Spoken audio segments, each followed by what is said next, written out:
Hallelujah. Hallelujah. We praise you, Lord. Hallelujah. Sandarabaya kandorabayahi. Hallelujah. Yes, Lord, we trust in you for you never fail us. Tapat ka na Diyos namin nalagad, o Panginoon, sa araw na ito, O Lord. Salamat po, Panginoon, sa iyong presensya sa kalagitnaan namin, Panginoon, O God. Salamat sa iyong banal na Espiritu, Panginoon, that works in our lives po, Panginoon, sa oras na ito. I believe, alam ko, Panginoon, we are victorious, O Panginoon, kasi nandito kami po, Panginoon, to serve you with our, as a living sacrifice, Panginoon, at we offer our life, Panginoon, holy, Panginoon, and acceptable to you today, Panginoon. I-bless mo po ang service na ito. I-bless mo po ang mga salita na aming, Panginoon, pagbulay-bulayan sa oras na ito po, Panginoon. Oh God, I pray po, Panginoon, for your Holy Spirit, give us the key to unlock the mysteries of your word sa oras na ito po, Panginoon, oh God. At Lord, I pray po, Panginoon, oh Lord, na ang mga salita mo, Panginoon, ay hindi babalik, I believe na hindi babalik sa iyo na walang kabuluhan po, Panginoon, oh God, but it will accomplish your purpose sa buhay namin, oh God. At ay be-bless mo po at ibinabalik ko ang pagpasalamat in Jesus' name. Amen.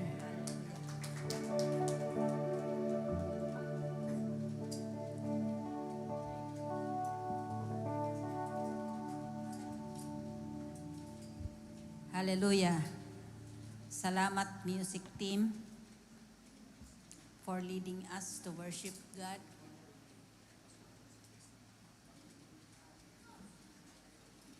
Hallelujah. Magandang umaga po sa lahat.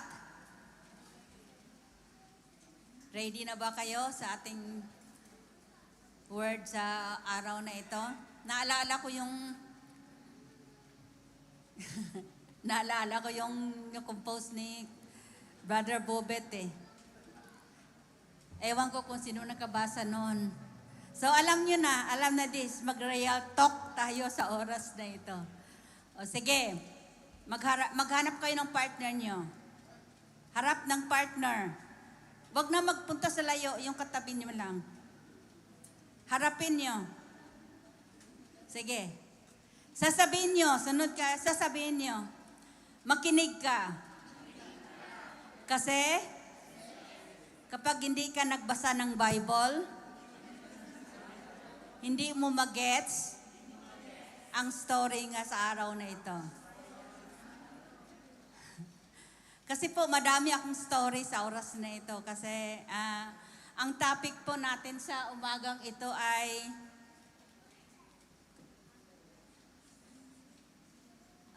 God's covenant of love and faithfulness.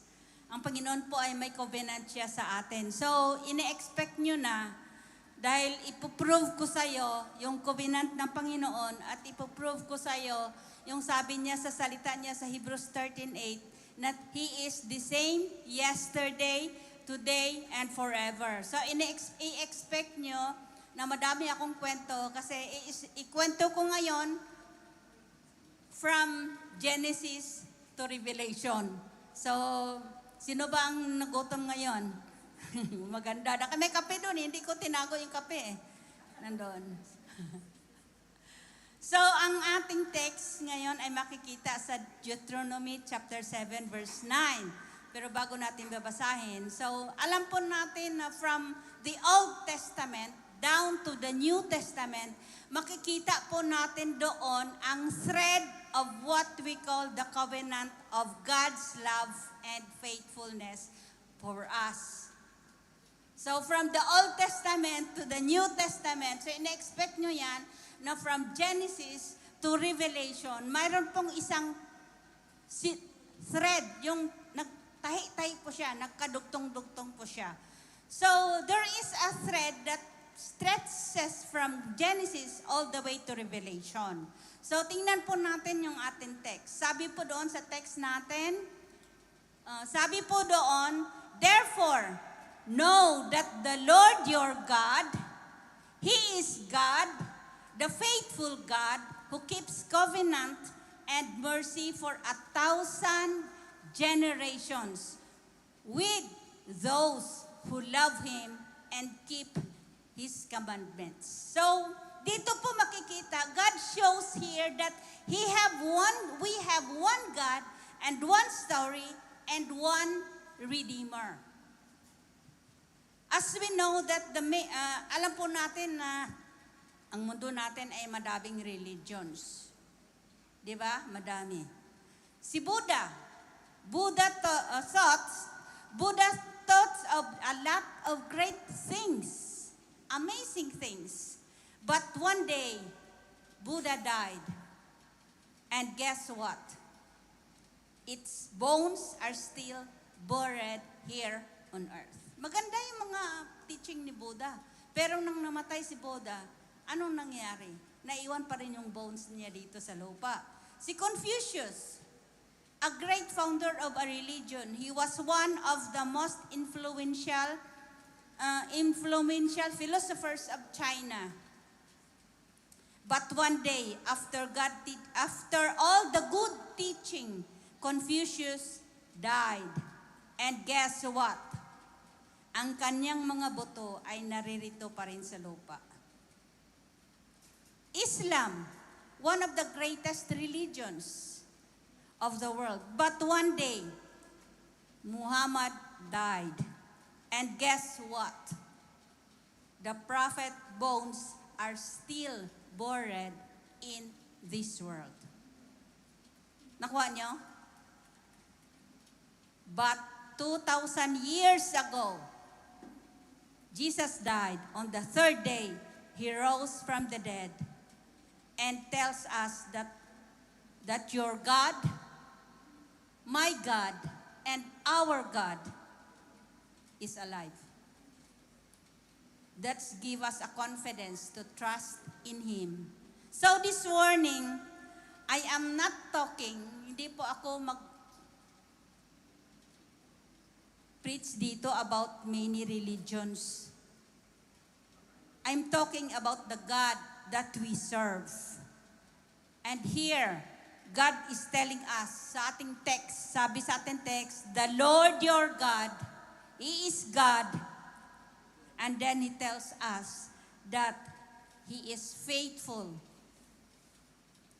And He is faithful and He keeps the covenant and of mercies from 1,000 generations. So, in other words, the way na ini-express ni God ang faithfulness niya sa atin, He is trustworthy, siya ang Diyos na tapat.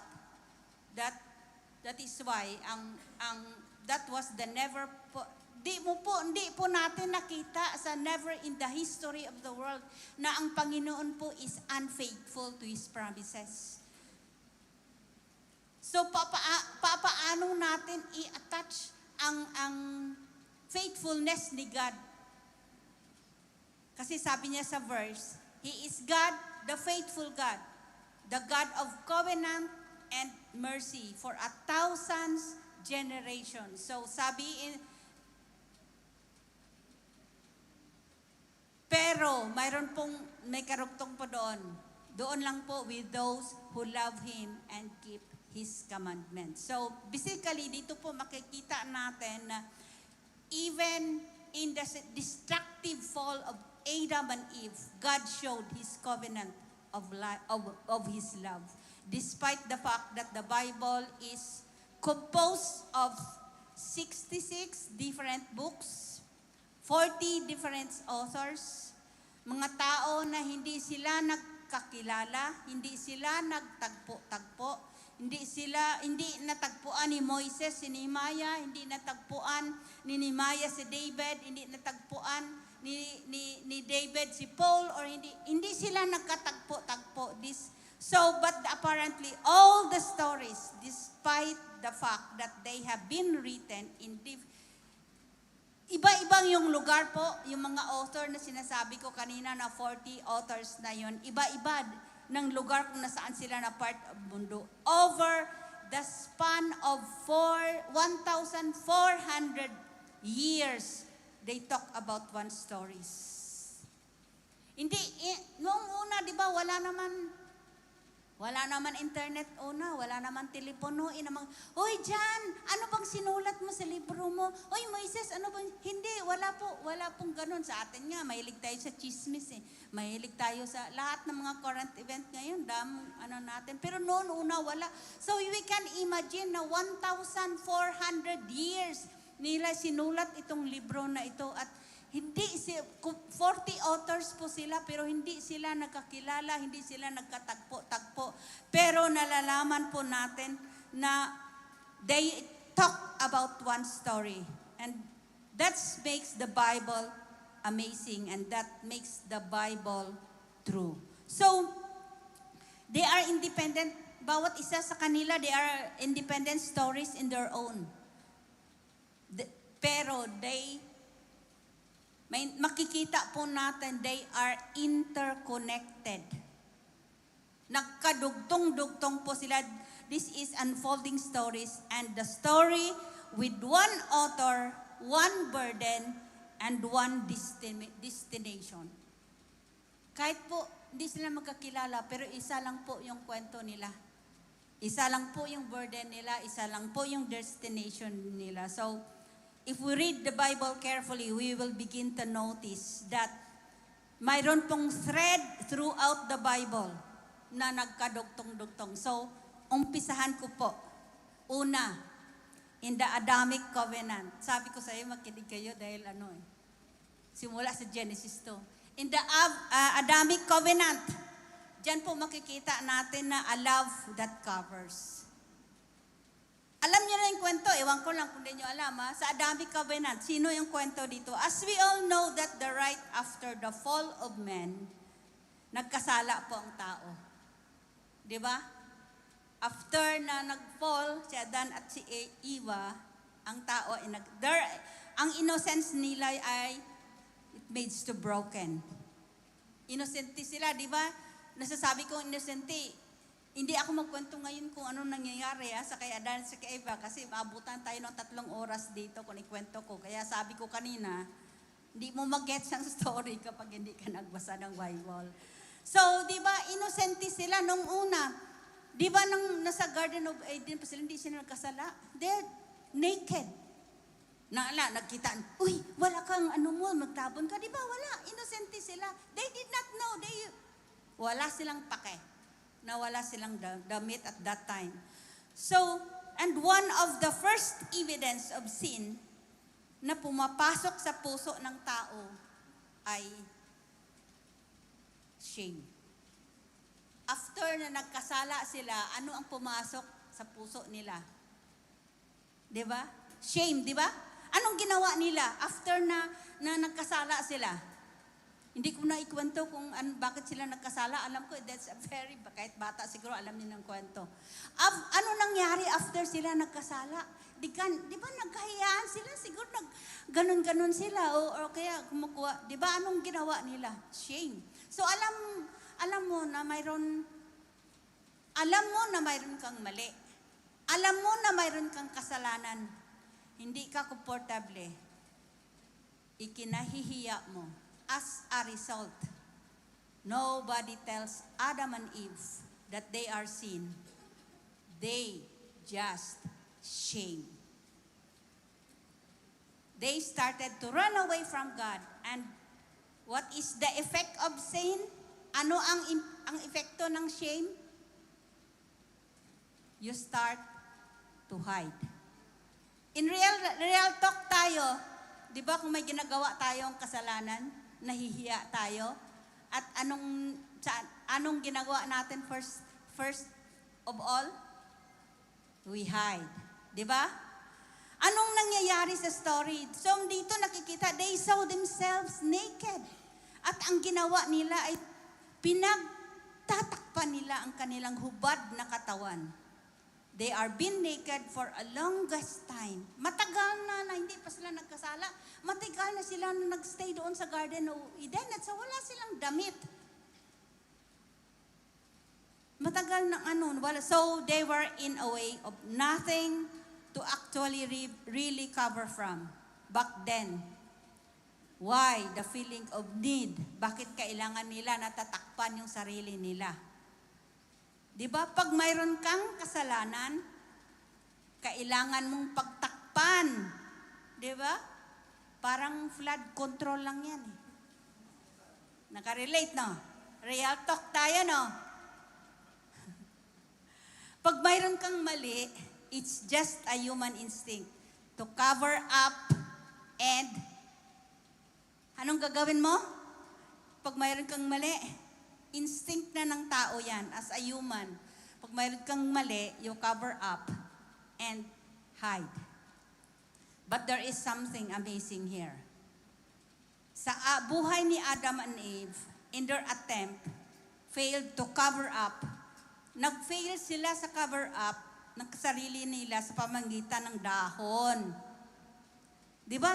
Siguro, dahon kaya ng malunggay yun, pinagtagpi-tagpi nila dito.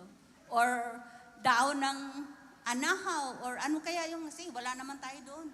Di ba? Nag-attempt sila, pero hindi nila nag-attempt sila, but they fail to cover up themselves. Nagkasalanan nila. They fail. So, kasi, kapag tatabunan mo yung kasalanan mo, it is not enough. Hindi po yun enough. And so God, in His mercy, anong sinabi niya sa Genesis chapter 3 verse 21? Sabi niya, and the Lord God made clothing from animal skins for Adam and his wife. So dito makikita natin, God could have just simply abandoned hindi niya simply abandon humanity in their mess, in their sins. Kung tutuusin, pwede niya yun pala. Bias ka doon, di ba tayo? Sino may katulong dito? Di ba magkasala or pinapalayas ng kagad? Pero si Jesus hindi. Hindi niya pinalayas doon si Adan at si Eva. Nagkasala sila. Anong ginawa niya? Kung tutuusin, pwede. Talikuran siya. So, but God in His love and His mercy, in the midst of disobedience of sin, God covered them with animal skin. An innocent animal has to die in order to cover up Adam's and Eve's nakedness and Adam and Eve's shame. Anong kinover niya? Kasi anong kinover niya? Hindi enough yung dahon na ginawa ni Adam and Eve. Kasi hindi enough yon to cover their sin. Pero si God ay through the skin of the innocent. Tandaan po natin, innocent. Kung ikaw kaya yung kambing doon, huhulihin ka, baka sabihin, why me? Baka sabihin yung gano'n, no? Pero hindi, wala. Kasi an innocent animal po yung kinover doon ng Panginoon. So, anong sabi sa Proverbs chapter 10 verse 12? Sabi doon, hatred stirs up strife, but love covers all sins. So, anong sabi sa 1 Peter chapter 4 verse 8? Sabi dito, above all, maintain constant love for one another, since love covers the multitude of sins. So dito sabi ni Peter na i-maintain daw natin ang constant love for one another. Kasi love has a capacity to cover a multitude of sins. So that is exactly what Jesus did. So mayroon po akong kwento. Mag-ready na yung aking props. Mayroon po akong kwento na mayroon isang hari. Itong hari na ito ay, siya ay hindi siya bias. Kapag magkamali ka, talagang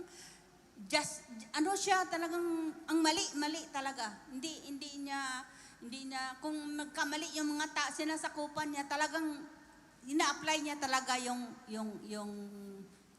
penalty sa kanya. So one day, ang nanay niya sa kanyang ang nanay niya ay lumabas sa kanilang bakuran. Itong nanay niya ay matanda na. Siguro magkaedad sila ni nanay. Pero okay lang to si nanay ligaya kasi maano pa yung mind niya. Itong nanay niya ay mayroon siyang dementia. Mayroon siyang dementia. Lumabas siya doon at nagpaikot-ikot siya doon sa palengke. And then later on, nagutom siya. So, habang lumalakad siya, nagutom siya, nakadaan siya sa mansadasan, apple. At kinuha niya yung apple at saka kinain. So, ang tendero naman is bigal. Sabi niya, magnanakaw. Sabi niya, ninanakaw niya yung ng paninda ko dito. So, na-realize nila na nanay pala yun ng hari. So, kasi dyan sa lugar nila ay kung magkasala ka, talagang talaga yung penalty sa'yo. So, one time kasi nireport na nila sa hari na yung nanay mo ay ninakaw yung kwan. So, ang kanilang law noon ay kapag magnakaw ka, ibibit ka nila, hampasin ka, bit ka nila. So, the time na, nagkataon na ng time na ang nanay ay i-judge na doon. So ang nanay ay tinawag niya doon sa court at doon na siya sa So ang mga tao pipinaanan pa yan niya yun, nanay niya yun eh. Baka hindi niya na yung law, baka kasi pasensyahin niyo na si nanay, pero hindi po. At ang nanay niya nandoon na sa gitna, tinatawagan ko yung nanay, punta ka dito sa taas, bilisan mo. Yung kunwari ba yung nanay niya ay yan. Kasi itong nanay ay bibit na ito doon ka magharap dahil kasi ikaw nagnakaw ka, ganun ka. Kasi ibibit ka Yan. Ibibit, siya. Kasi itong nanay niya kasi yung mga tao ang ingay na nila. Kwan kaya yan niya? Kaya kaya yan niya? Ibibit kaya nanay niya at saka matanda na. Pero habang ready na, pag ganun ka, kasi matanda ka na i-ready na hampasin. Sabi ng galing, wait! Sabi niya, wait! So, nagtaka sila. Sabi niya, baka sabihin niya na, i-forgive niya na lang nanay ko. Pero anong ginawa niya? Hindi. Ang ginawa ng hari kinuha niya yung coat niya. Tapos, ang ginawa niya ay niyakap na yung nanay niya. Sige, hampasin nyo. So, yan po. Thank you.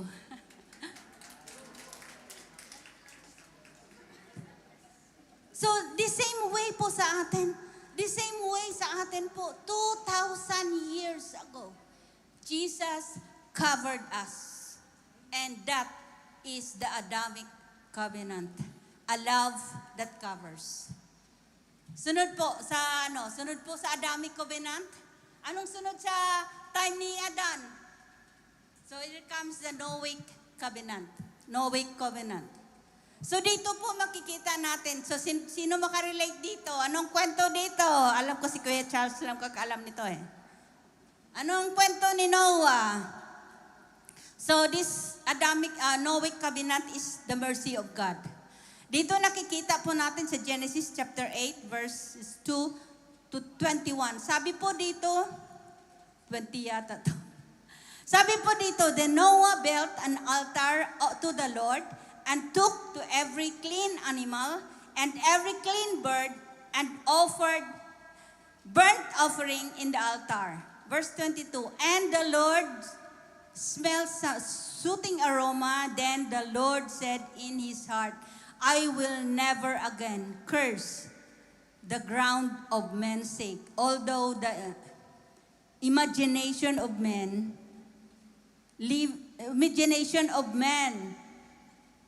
heart, dito na ako magbasa kasi imagination of man's heart is evil from his youth, nor will I again destroy every living thing as I have done. Ang sabi ng Panginoon, hindi na daw. So, when you know the story, di ba, ang story ay after na nag-flood, anong nangyari? Mayroon O sige, mayroon rainbow. Nagbasa ka talaga ng Bible. The rainbow is a sign of God's covenant, a sign of God's mercy that despite the evil and the wicked world, sabi ni Lord sa verse 21, I will never again destroy the living things. So, dito po makikita natin, it talks about the mercy of God. Ang mercy po ng Panginoon in the midst of the judgment, the human race deserve. Tayo po, deserve tayo to be judged. In spite sa mga natin, we are deserved to be judged. All wickedness deserve to death. Di ba sabi sa Romans 6:23, anong sabi doon? Romans 3:23, for all have sinned and come short. Lahat po tayo nagkasala. And Romans 6:23, anong sinabi doon? For the wages of sin is death. Anong ibig sabihin ng wages? Kabayaran. So wala pong ibang kabayaran sa kasalanan, but it is death. But then God spared Noah. And God remember mercy. Sabi sa Lamentation chapter 3 verse 22, sabi doon, the faithful love of the Lord never ceases. And what does it mean?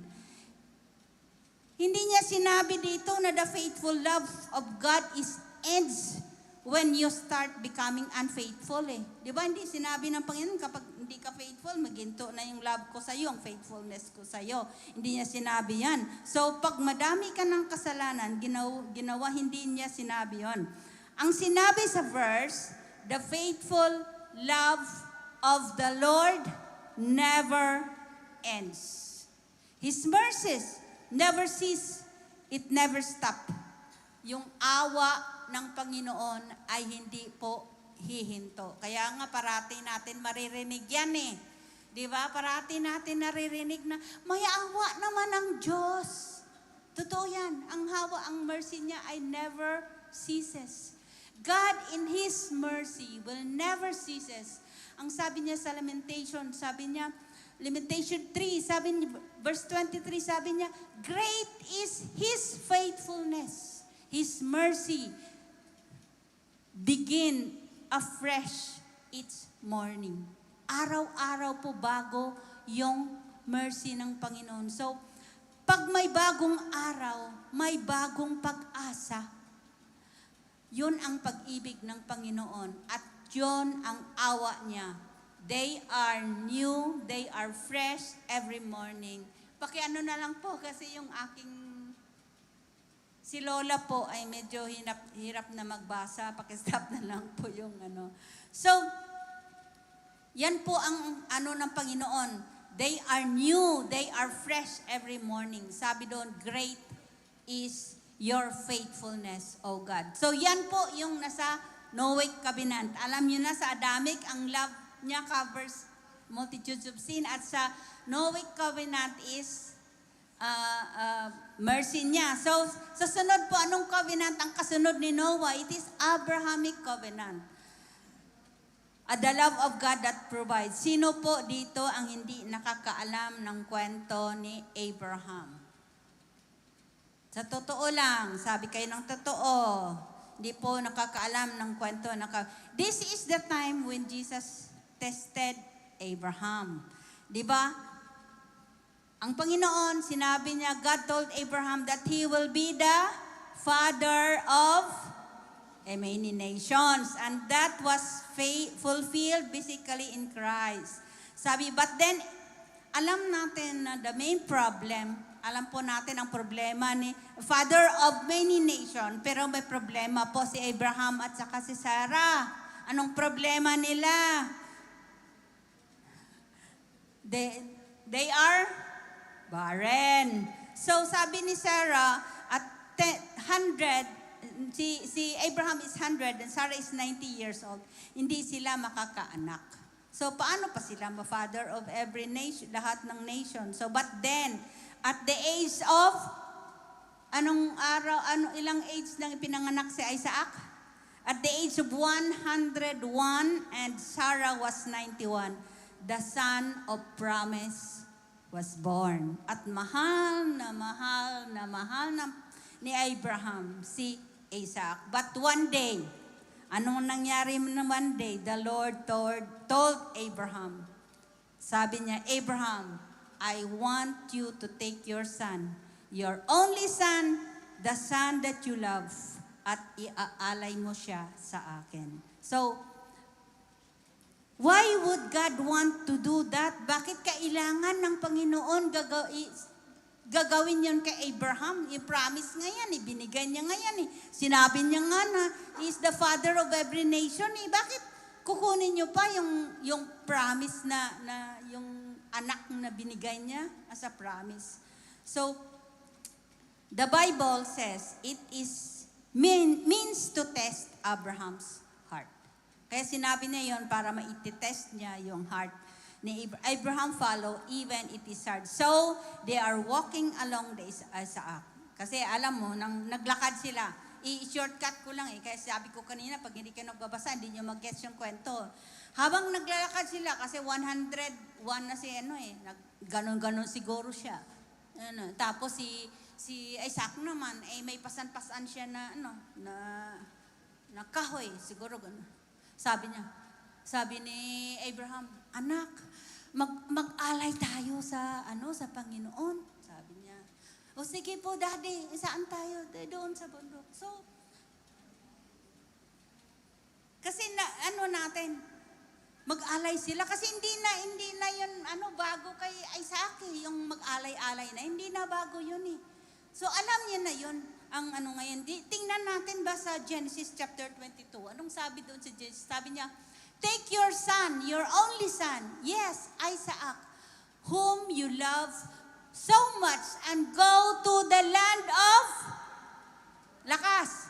Tandaan niyo yan mamaya, kasi kung bakit Moriah dyan. Go and sacrifice him as a burnt offering on one of the mountains which I show you. So, pumunta sila doon. So, take note. God specifically told Abraham not just to sacrifice everywhere.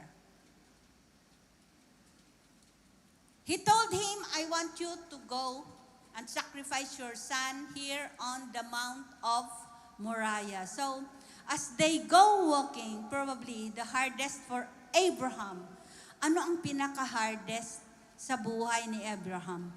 As they were Si Isaac po, mayroon siyang napansin. Habang naglakad-lakad sila, ang tatay niya gumaganon-ganon, at siya po ay nagkuhan doon siya sa pasan ng sabi ni Isaac, Daddy, may napapansin ako. Di ba mag-offer tayo? Sabi niya.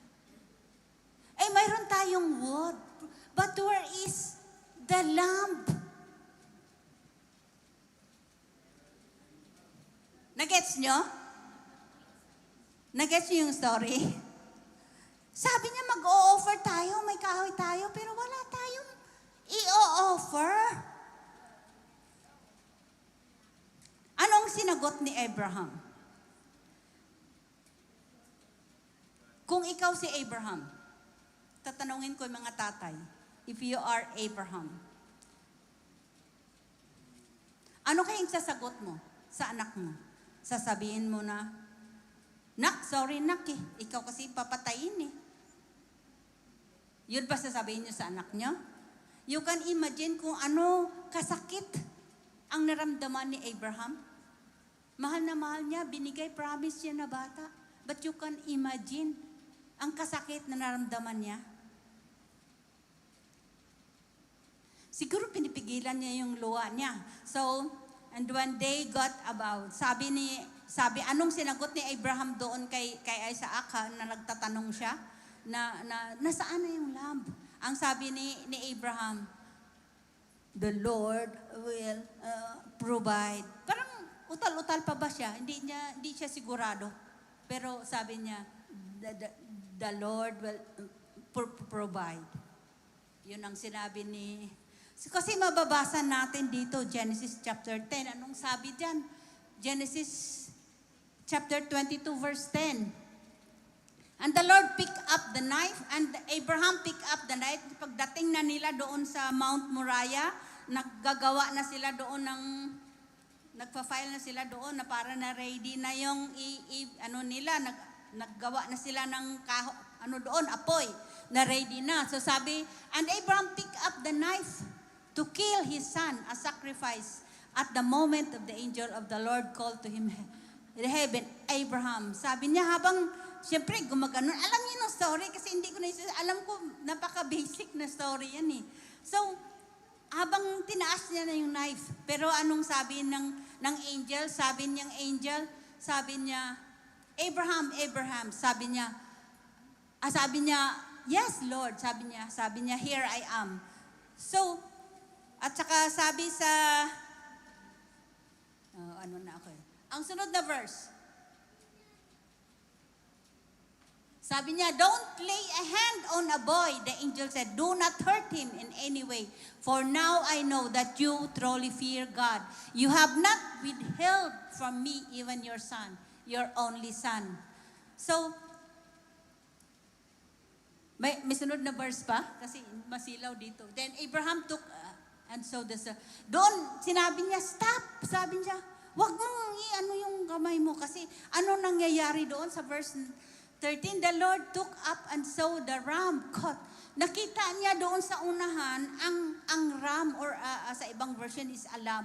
Yung yung sungay niya doon na natali ba kung, hindi naman natali, siguro na, basta na-trap doon sa daming mga damot, sa mga doon, na-trap doon, and the ram and the ticket. So, he took the ram and sacrificed, he burnt offering on that place. So, ano ang nangyari doon? Kinuha, instead na yung anak niya, pero doon tinitestang na God.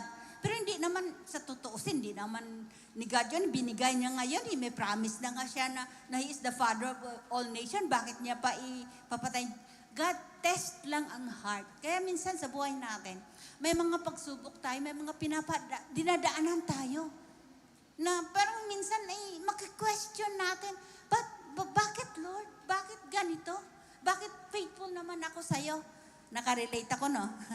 Bakit faithful naman ako sa'yo? Sabi niya, ba't God? Tinitest niya lang yung heart of paano natin i-deal. Diba? Sabi nga yung na-share namin sa pastor doon, count it for joy, my dear brothers, kapag harap natin yung mga pagsubok na yan. Yung the way natin na kung paano tayo mag-face sa mga pagsubok. Kasi alam naman natin yung mga pagsubok sa buhay natin ay hindi optional yun eh. That is inevitable. Hindi natin maiwasan yan. Kasi that is the way na ma-prove ni God kung how we are faithful to Him. Paano yung atin. Kasi minsan faithful lang tayo kapag may abundant tayo, masaya tayo, may mag-abundant blessing kapag time ng Ako nga, nakikita nyo sa akin, mag-3 buwan na, wala pa akong trabaho. Pero I believe na when the time is right, God, mayroon nang gagawin ang Panginoon. Kasi hindi naman tayo niya ihayaan na ganito eh. So, nalayan ako sa aking topic. Wala yun sa aking pero okay lang. So, here nakikita natin ang faith at ang love ni Abraham. So, dito makikita natin. So, anong sabi sa verse 13?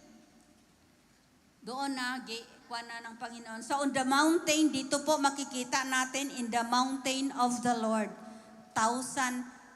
Thousands of years later, on another mountain on the hill called Calvary, the Lord will provide. God's love gave His Son, His only Son. So, dito po, mamaya, maralaman natin na maidugtong-dugtong natin ang kwento. Kaya, pinaano ko sa inyo na babasahin nyo yung sa Mount Moriah kanina. So, Jesus has been substituting for a single one for us. Diba?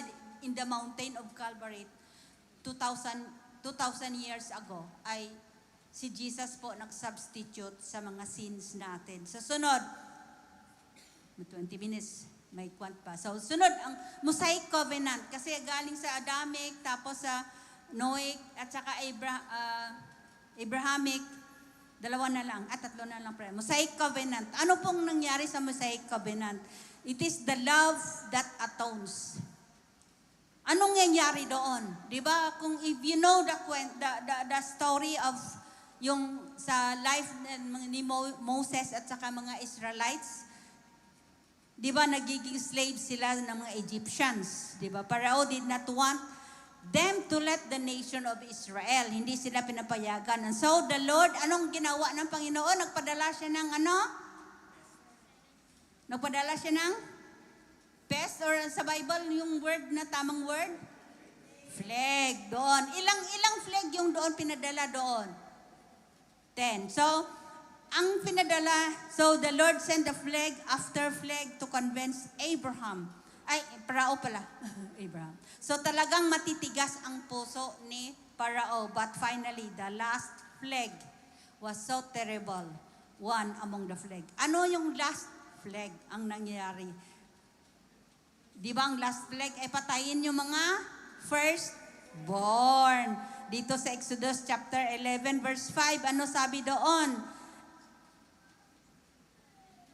Ang sabi, and all the firstborn in the land of Egypt shall die from the firstborn of Pharaoh, so who sits on his throne, even to the firstborn of the famous servant who is beyond the handmill, and all the firstborn of animals. So doon po nakikita natin na lahat ng firstborn. So this was anong nangyari doon, and God told everyone, if you want to escape.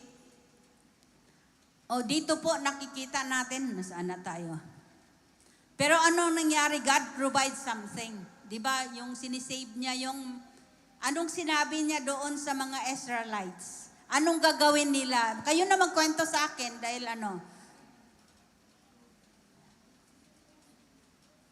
Anong gagawin ng mga Israelites para na maka-escape sila sa plague na yon? Kasi papatayin talaga yung mga firstborn.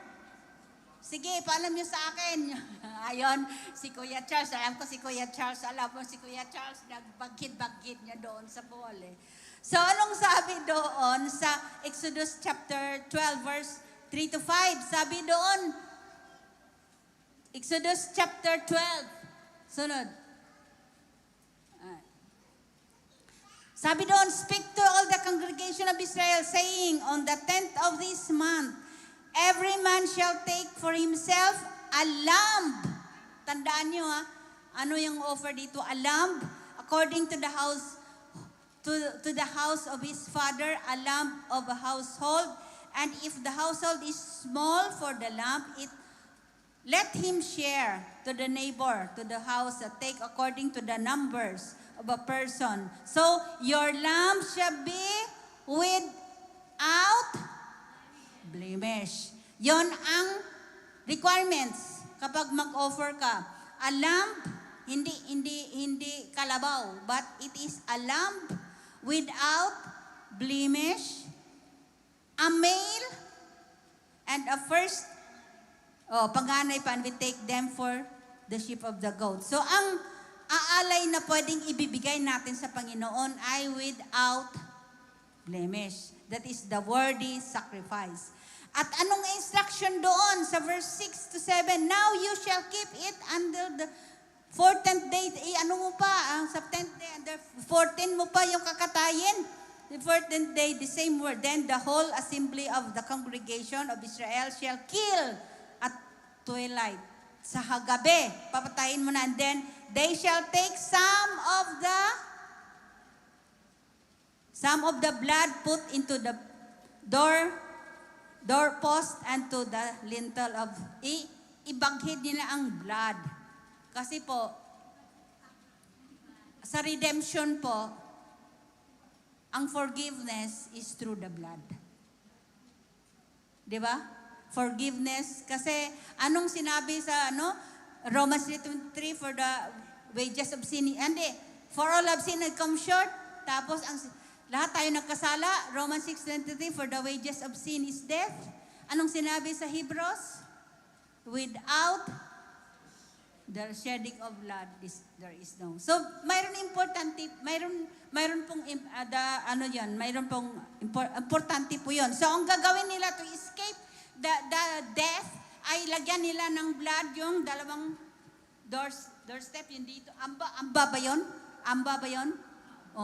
Yan. Amba. Then, amba dito at saka ganyan. Ganyan doon sa taas. Para na, ang sabi dito, na para na pag dumadaan na yung Panginoon, pag may kita siyang dugo, I will pass over you. So, naka-escape po sila. So, the shed the means for the life to be given. Ang shedding of blood, ano po dito. So, God told everyone to escape. Yun po ang nangyayari doon. Kasi, ang importante po ng blood, yung sinabi ko kanina sa Hebrews 9 chapter 22, ay, for without the shedding of blood, there is no remission of sin. So, ang ibig sabihin ng shed of blood means for the life to be given. Bakit po? Kasi ang kabayaran ng kasalanan natin ay kamatayan. So, death by shedding of blood is the exchange of the payment of sin. So, sin always requires, for the wages of sin is death. So, sin is always requires death. Mga estudyante ko. Sin always requires death. So, in verse 6 to 7, it is the picture. Yan po ay picture. Ang nangyayari po doon ng palit ba yun? Pasensya na, Ilonggo ka ha. Ang pagbagi, ano ba yun sa Tagalog? Palit, bagit kasi, palit kasi yan sa amin. Yung pag ganun ng dugo na yon, that is the symbol of the atonement. So the love that atones. It means that sin is to be being dealt with. Yan po ang yung symbol niya. Sa noon pa yun, I was talking, kasi baka maglito kayo ha. Ang kwento ko pala ngayon ay sa New Testament po yan. Hindi pa yan sa Old Testament pala, hindi po sa New Testament yan. So, kapag intindihin po natin, kapag analyze po natin na ang price of sin is not cheap. Hindi po barato. Barato ba yun? Mura pala. Ilonggo pala yung barato. Ang price po ng kasalanan is not cheap. It is costly. That is why it required even the very life of God Himself. So alam natin ang story after the Passover, ang lumaya ang bayan ng Israel at nalampasan po nila ang angel of death dahil nakita nila ang dugo sa kanilang pintuan. At ang ibig sabihin ng dugo, it is the symbol of someone that has already died. Someone has already taken the place of the one supposed to die. Nag-take place, nakuha niyo yung kwento? Because of the blood, na-save yung tao na dapat mamatay. So, alam po natin na ang sabi po, the author of the Hebrews tells us na ang Old Testament is under the law of Moses. Yan po ay only prophecy. At ang Old Testament under the law of Moses was only the shadow of the good things to come in the New Testament. Am I clear? Ang Old Testament po is only a prophecy. At ang shadow lang po yan. At ang New Testament is the fulfillment. So hindi pa na-fulfill doon. Dito pa sa New Testament ang fulfillment. Parang kung baga ba, na halimbawa, kwento ako dito sa shadow ko. Parang buwang ako, no? Kausapin ko yung shadow ko. Parang ganun eh, na mag-pray ka doon sa shadow. Parang ganun yan siya.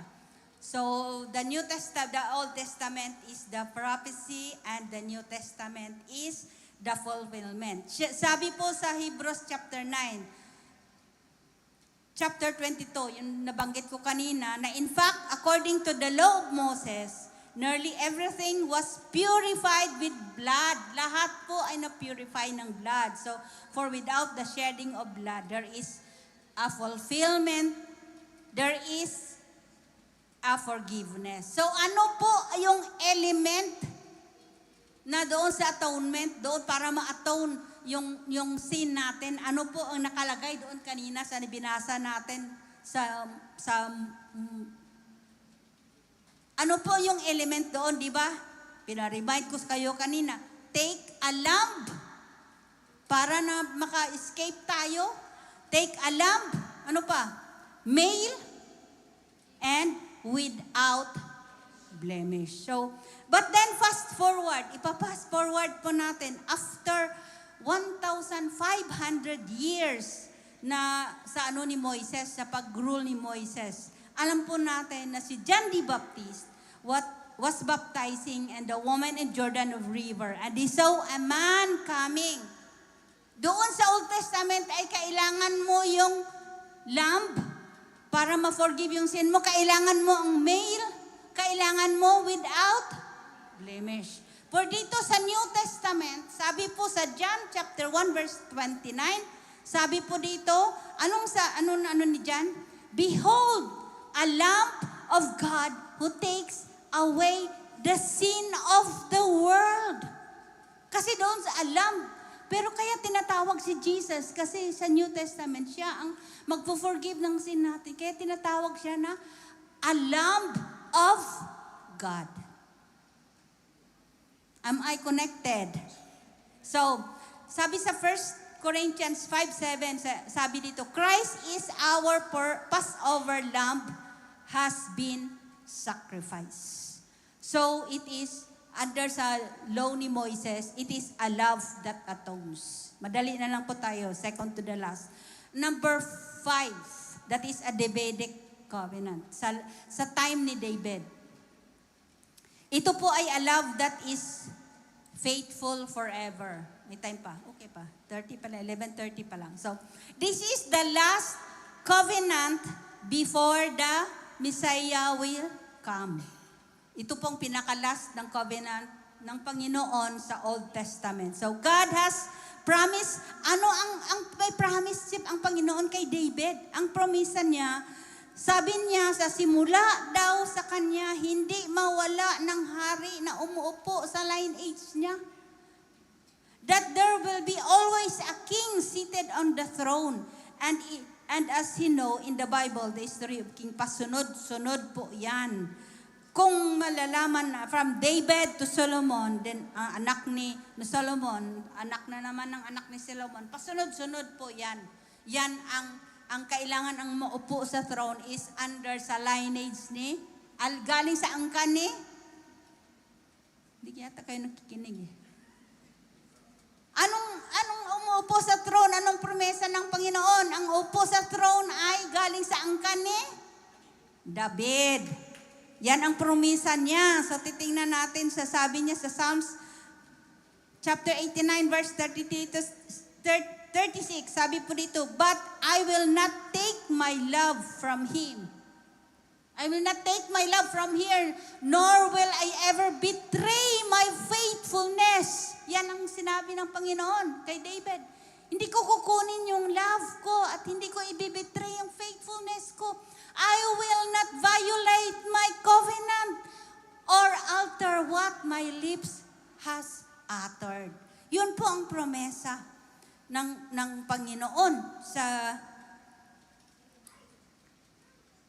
yan po ang promesa niya. So, ang sabi niya, so sabi dito sa 36 ba yan? So sabi sa 36, lukso tayo sa 36. Once and for all, I have sworn my holiness, and I will not lie to David. That is his line and continue forever, and his throne endure before me like the sun. So in other words, it is conditional. Nagkasala, ang tanong ko, nagkasala ba si David? Nakita natin yung promisa ng Panginoon kay David, di ba? Hindi niya ibibetray. He is faithful. His love niya, hindi niya ibibetray yun. Hindi niya talaga niya i-violate yung kanyang word. Pero ang tanong ko sa inyo, nagkasala ba si David? Wala? Nagkasala ba si David? Oh yes. Nagkamali ba si David? Naging unfaithful ba si David? But God's love is unconditional. Kahit nagkasala pa siya, kahit hindi siya faithful, ang Panginoon is faithful. So, despite David failing, despite David's sin, anong sabi ng Lord sa verse 34 to 36? Anong sabi niya sa verse 34 to 36? Baba mo konti ang, ayan. I will not violate my covenant. Kahit nagkasala pa siya. Hindi ko i-violate yung covenant ko. I will not alter what my lips has uttered. Hindi ko ibahin po anong sinasabi ko. Anong sa verse 35, 36? Sige, ano pa? Verse 30. Once and for all, I have sworn my holiness, and I will not lie to David, that his line will continue forever, and his throne endure before me like a sun. So titingnan nga natin kung totoo ba ang promesa ng Panginoon. Yun ang promesa niya kay David, na simula sa angkan niya ay ang uupo. So let us see kung na-fulfill ba ang covenant. Ito medyo mahaba-haba to, pero babasahin nyo na lang dyan kasi sobrang haba. Ang sabi sa Matthew, chapter 1, verse 6, ipoprove ko at ipakita ko na talagang ang Panginoon ay hindi nagsisinungaling, na ang galing sa angkan ni David, ang uupo sa trono. Matthew chapter 1, verse 6, hanggang sa 16, pasunod-sunod, basahin nyo lang, i-up nyo na lang yung kuwana kasi doon nakita sa verses, Jesse was the father of David, and David was the father of Solomon. Solomon was the father of Rehoboam. Rehoboam was the father of Abijah. Asa is the Jehoshaphat. Jehoshaphat is the father of Jeroboam. Jeroboam, Uzziah, Jotham, Ahaz, Hezekiah, Manasseh, Amon, Josiah, Jeroboam, mahirap salita itong mga ano na ito. So hanggang sa verse 16, tandaan natin, verse 16 na lang. So dito tayo, galing kay David, di ba? Natatandaan nyo, galing kay David? Verse 16, Jacob was the father of Joseph, pero hindi siya father ni Jesus, ha? Jacob was the father of Joseph, the husband of Mary, and Mary gave birth to Jesus, who is called the Messiah. So, saan galing ang angkan ng Messiah? Sa anong angkan? So, is God is faithful? Is God is true? Nag-violate ba siya sa mga sinasabi niya? Nag-betray ba siya ng promisa niya? No. So, ang Jesus is the present forever King and sits on the throne of David forever and ever. So you see how God is faithful. You see how true is God in His Word. Sabi niya sa 2 Samuel chapter 24 verse 15 to 17. Anong sabi niya doon? So the Lord sent a plague into Israel. Until the morning, until the end of times. Dito na yan sa... Nakikita natin dito, did not consulted. Kasi ang nangyari noon na pasunod-sunod niya, may nangyari doon sa time nila David. Nagpadala siya ng plague na hindi siya, kasi nagkasala si David, di ba? Alam niyo kung anong kasalanan ni David? Sabi ko sa inyo kanina, hindi ako magkwento. Nagkasala si David dahil anong ginawa niya? Nagkasala siya, inagaw niya yung asawa ni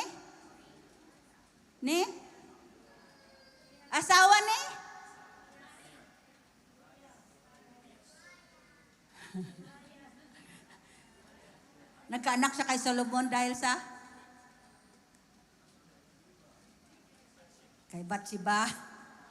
So dito nakikita natin, sabi niya, hindi nag-consult si David sa mga decision niya. And he seen and see what the result is God's judgment. Di ba nagpadala si God ng plague? Di ba naalala yung sinabi ko kanina na God sin, the sin brings death. Sin brings death. So, kay doon sa kwento, faithful si God, faithful siya, hindi niya isisuwayin yung mga promesa niya, hindi niya ibibetray yung faithfulness niya, pero nagkasala si David. Ang may judgment, kasi di ba sabi ang sin ay brings death. So, God's just judgment was sweeping. Ang nangyayari doon sa sa kwento noon, kasi nagpadala siya, doon sa line pa, ni David yun, sa pamahala ni David, di ba nagpadala siya ng flag doon na daming namatay.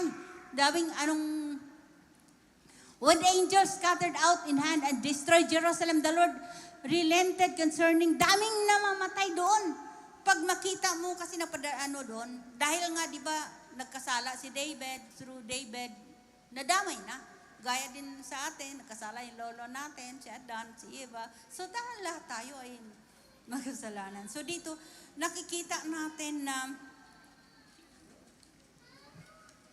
binibilisan ko lang kasi madali na lang. So, ang flag na pinadala doon ay killing people from the town of Dan to Beersheba. Then, ilang taong namatay doon, 70,000 people have already died. So, pero nang nalalaman ng Panginoon, the angel of the Lord stretches out to be sent. Kasi sabi na po, stop. Kasi mayroon din, ang Panginoon ay naawa din siya. Sabi niya, sinabihan niya doon na stop yung killing doon. So, when the angel of the Lord stretched out his hand to destroy Jerusalem, the Lord relented and concerning. So, sinabi ng Panginoon doon na, enough! Anong sinabi niya sa verse 16? Sabi niya, enough! Withdraw your hands. The angel of the Lord was then at the threshing floor of Arayona. Doon na sila sa place ni Arayona. Doon na sa threshing. Alam mo yung threshing floor? Yung, kung doon noon yan sa mga farm doon sa atin na di ba thresher ba? Nung una pa, wala pang mga high-tech ngayon eh. Pag magpaano ka ng palay, di ba may thresher na yung sinisiperate yung mga chop at saka yung mga may mga laman at wala, threshing floor. So nandoon na nag-stop. Ang story na ito, nandoon na, kasi may namatay na 70,000 people. So sabi na po, stop, hintuan mo yan. Sabi niya, so doon sila, ang situation ay doon sila sa threshing floor na sa lugar ni Arayona. Doon sa Arayona. So dito, napansin po natin dito, doon sila sa place ni Arayona. Dito. At doon nakikita natin na when David saved, kasi doon, dumating doon si David doon sa, nagsabi, ikukwento ko na lang. Sabi nga ni David, si Arayona, sa kay, oy, hari, bakit nandito ka? Bakit nandito ka? Sabi niya, nandito. Sabi niya kasi gusto ko, sabi ni David kay Arayona, gusto ni David, ibibilhin ang lupa na yan, yung doon sa threshing floor na, yung sa lugar ba na sila ng threshing floor na doon. Gusto ko bibili ng lupa na yan. Sabi ni Arayona, ay wag, hari, ibibigay ko na lang sa'yo yan. Sabi ni David, ay wag, bibilin ko yan. Ayaw ko mag-offer sa Panginoon ng mga bagay na hindi ko pinaghirapan. Gusto ko bibilhin ang lupa na yan. So, to make the story short, binili ni David yung area na yan. And then doon ipinanganak si Solomon. So dito natin makikita na years later, nag-shortcut na lang ako, years later, ipinanganak si Solomon. So si Solomon po nagpatuloy ng mga plano. Kasi si Solomon desires na gagawa siya ng templo ng Panginoon.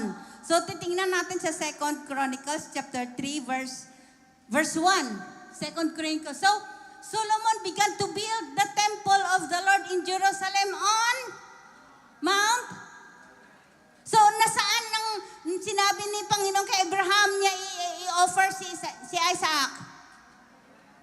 So, as they are the same? Nagka-connect ba sila? Bumalik ba yung kwento natin? So, from generation to generation, Si Solomon, doon niya pinatuloy yung work ni David. Sa Mount Moriah, doon siya nag-build ng temple at doon sila nagsamba sa Panginoon. So bumalik na tayo dito, do you remember years? Lala nyo na yung Mount Moriah. So years when there was already ang Mount Moriah, dati po ay there was really nothing there. No one was living in that area. There was walang civilization. It was just a bare mountain. So God told Abraham at that sa Abrahamic, anong sinabi ng Panginoon? Go to the mountain of Moriah. So in the exact same place that Abraham offered Isaac as a sacrifice, the Lord provided a substitute.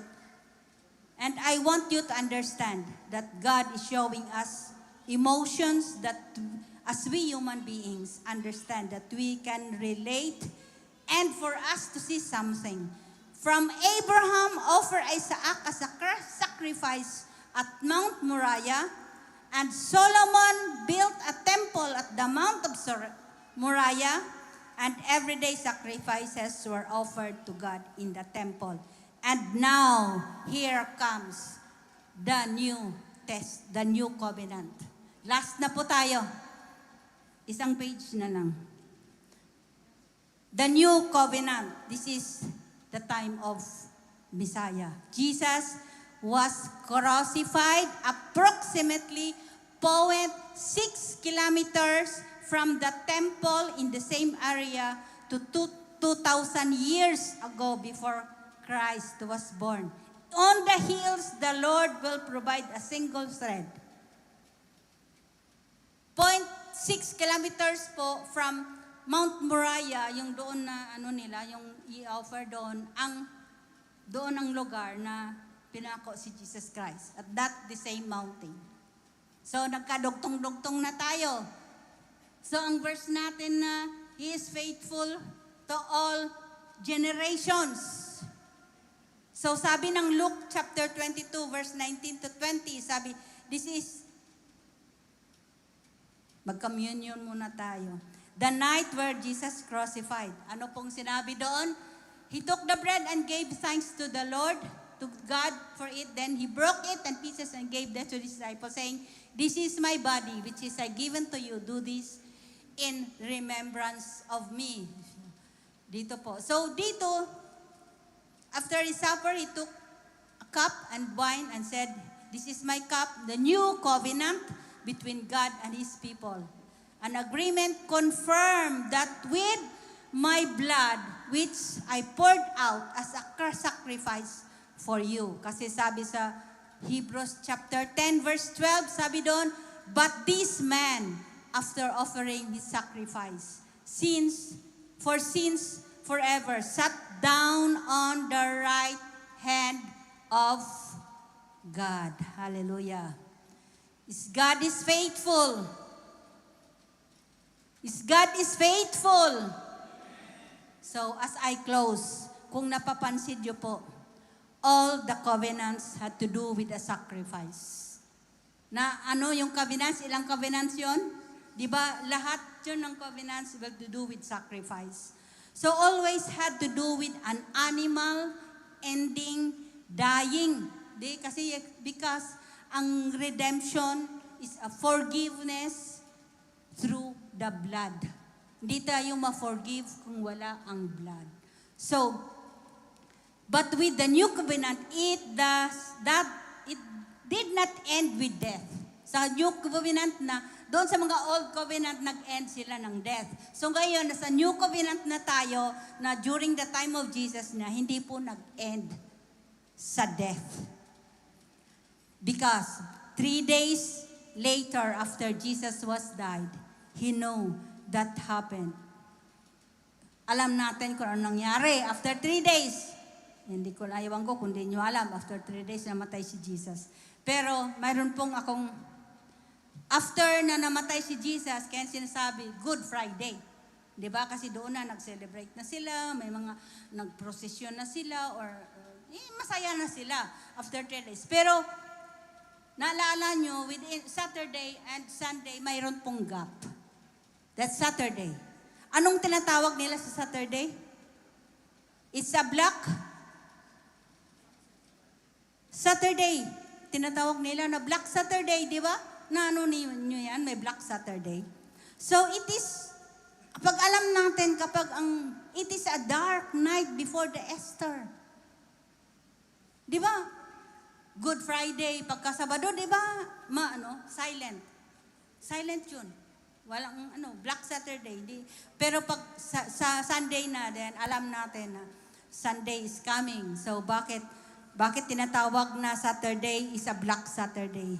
Kasi kung sa buhay po natin, parang ito ang buhay natin na punong-puno ng problema, punong-puno ng trials, puno-puno ng pagsubok. At ang feeling natin minsan that our prayer ay hindi sinasagot ng Panginoon. Yung feeling natin na nawala na tayong gana, mag-worship that we use, na minsan grabe tayo tumatalon-talon, grabe tayo sumasayaw-sayaw. Pero, nawalan na tayo pagdating ng mga pagsubok, nawalan na tayo. Parang wala na tayong gana. Dati ang sarap natin kumanta kay Lord. Sarap sumigaw, sayap, umiyak. But the time na mayroong pagsubok, we feel dry. We don't feel excited about going to church kapag may pasubok ka. And many people go through dark night. Madami tayo. Even though alam natin that God is there. Alam natin ng Panginoon. Pero pag may pagsubok natin, kasi tao lang tayo. Di ba? But we feel here from our distance, our prayers. Alam natin ng Panginoon, nandyan ka, Lord. Pero you are near, but yet so far. Our prayers feel dry. Our joy parang joy natin seems to fade. And we are still believing. We are still holding on, but we feel heaven is quiet. And this morning, I would like to point out, the silence is not the absence of God. God is still at work. He's working on our waiting. Habang tayo nag-aantay, ang Panginoon po ay nagtatrabaho.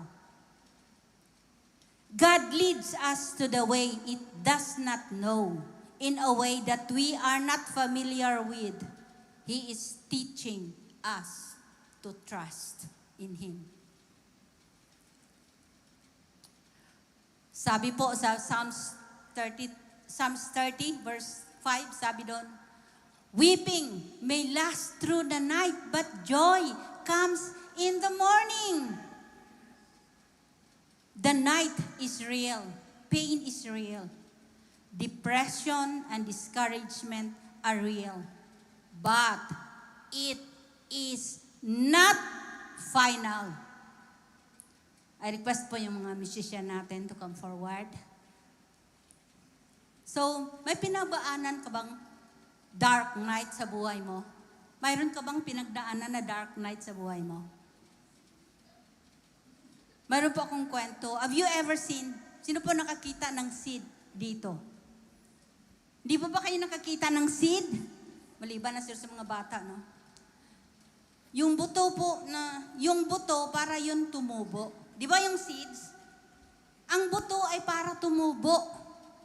Kailangan, di ba, pag buto, kailangan isa-isahin mo yan itanim. Saan mo itanim ang buto? Para itatanim mo yan, maging puno at maging halaman. Kailangan isa-isahin mo ibaon sa lupa. Imagine mo yung buto. Kapag ibaon mo sa lupa, there is nothing there. It's dark, di ba? But tandaan po natin, seeds break free in the dark. Di naman tumutubo, hindi naman doon ng yung seeds sa maliwanag. Sa lupa ba, mayroon bang kuryente doon? Mayroon bang ilaw doon? Wala. It's in dark. Babies, fetuses, are lumalago sa dark. Yung mga Kayo ka bang nanay na dito? Yung mga baby ba ay lumalago ba yan sa tiyan nyo ba? Mayroon bang kuryente? Mayroon ba electricity doon? Di ba madilim?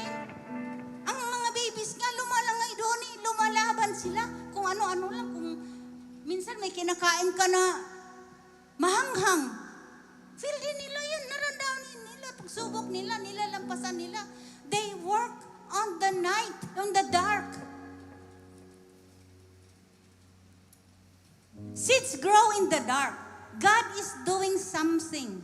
Even Jesus, when He was placed on the dark of the tomb, something was happened. He was died, but it is not final. Everything must go into motion. Alam po natin, seeds break at the dark. Di ba yung buto? Di naman niya puputok nung nakataas na siya eh. Doon siya muna sa dark pumuputok at ano siya ng halaman. So, alam po natin, everything has already been set in motion.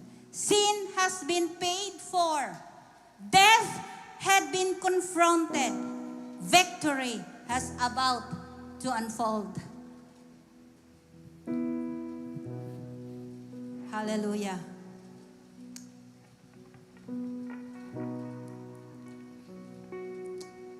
Hallelujah, Jesus. Till prosper and not forgotten us. You with us in a fire and the flood. You are faithful forever, perfect in love. You are sovereign over us. Your plans still prosper, have not forgotten us. You're with us in a fire and the flood. You are faithful forever, perfect in love. You are sovereign over us.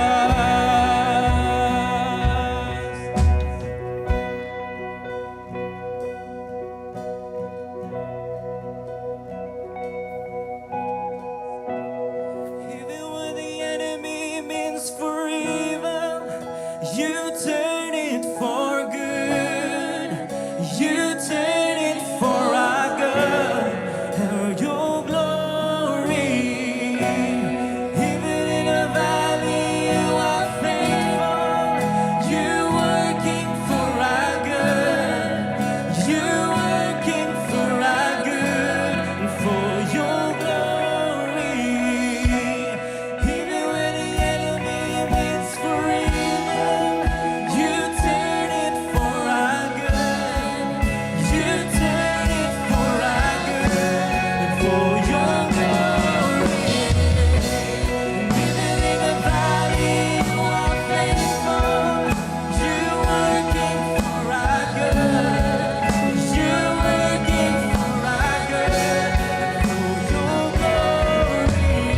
Plans still prosper, have not forgotten us. You'll be the sin of fire and the blood. You are faithful forever, perfect in love. You are sovereign over us. Hallelujah. The dark night will be over.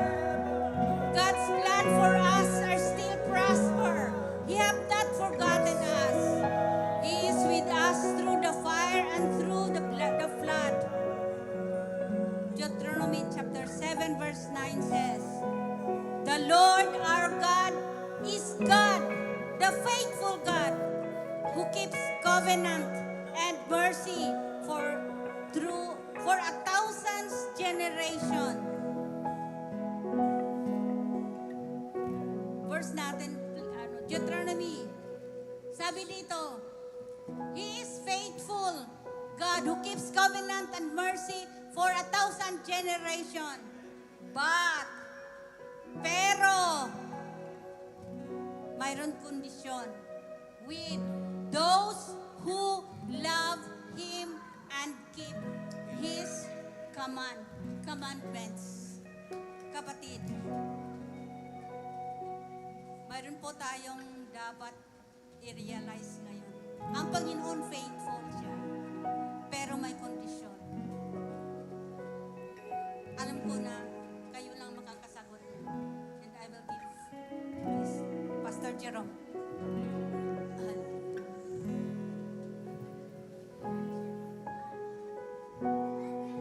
Amen. Tumayo po tayo lahat. Hallelujah. Once again po ay muli tayo ay dinala ng Panginoon, no? Not only in the history, but to prove to us that He is a faithful God. Amen. Palakpakan po natin ang Panginoon for He is faithful. Hindi po yung verse sa Lamentation, ang sabi doon, the steadfast love of the Lord never ceases. Nasa kanta yun, di ba? His mercies never come to an end. Tapos ang maganda doon, the next day, it's always new. Amen? There are new every morning. Great is thy faithfulness. Hallelujah. Una, the love that covers.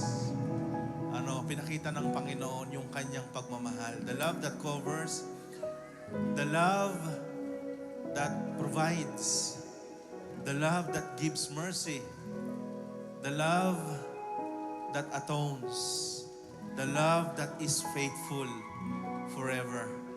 And lastly, binigay niya yung kanyang bugtong na anak, no? The Messiah. The love that is full of grace. Hallelujah. Naalala ko yung yung subject namin sa dispensation, no? Yung timeline ng Panginoon. Alam niyo po ba 50 days after that, no, we all know that that is the Passover, The Passover of death. Yun din po yung panahon ng Panginoong Jesus ay ipinako sa krus, no? That is the Passover. Then 50 days after that, to continue, I remember that yung subject na yan sa dispensation, 50 days after that, yung pong festival sa Hudyo is the harvest, the festival of harvest. And then 50 days after the death of Jesus Christ, that is Pentecostal. The birth of the church, the harvest as well. Ang sabi po ng Biblia, Jesus Christ is the same yesterday, today, tomorrow, and forever. Hindi po history lang yung ating pinag-usapan ngayon. Hindi po tayo binalik lang ng Panginoon para ma-remind tayo kung sino siya. The same God who is so faithful to us is the same God whom we are serving today.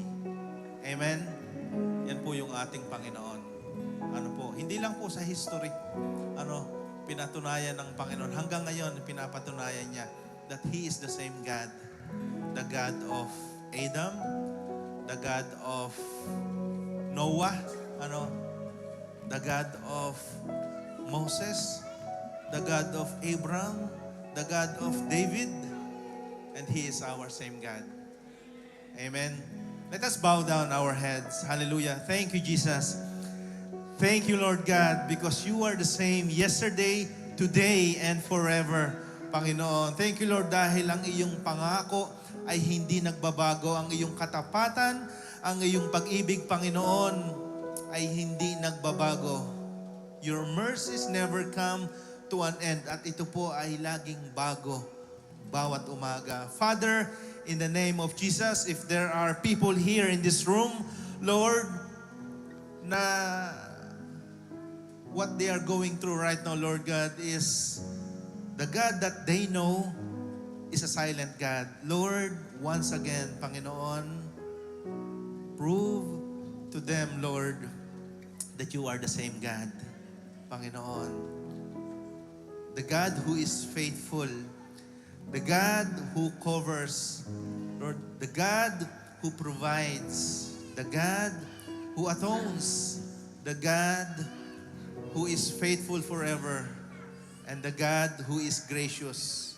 Salamat po, Panginoon. Father, in the name of Jesus, if there anyone here who is sick right now, I pray, Lord, for your healing in the name of Jesus. If anyone here, Lord, who is waiting for the breakthrough, Lord, Father, in the name of Jesus, I speak breakthrough in the name of Jesus. Anyone here, Lord God, who is waiting for a long time, Panginoon, sa kanilang mga prayer request, Lord, Father, katagpuin mo po sila sa kanilang mga prayer request, Lord. And once again, Lord, show to all of us how good, how loving, and how gracious and how merciful you are, and how faithful you are in our lives. Salamat po, Panginoon. Purihin ka sa umagang ito. In Jesus' name, amen.